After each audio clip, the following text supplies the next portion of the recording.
So Jesus is on his way to the cross. He gathers his disciples in Jerusalem.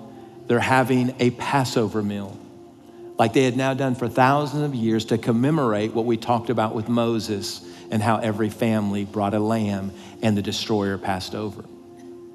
So every year they commemorate Passover with a meal.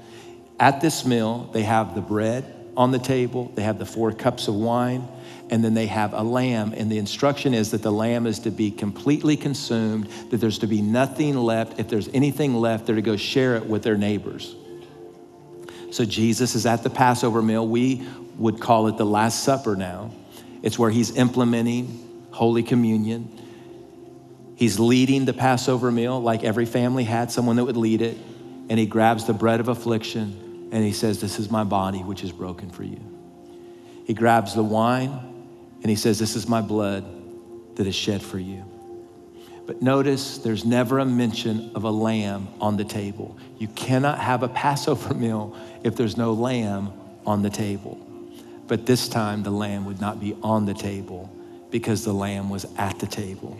And the lamb was on his way to Calvary to die for your sins and to die for my sins, because God redeemed us by not giving just any substitute. He gave his best. He gave his son. He gave his one and only son, and that is the substitute.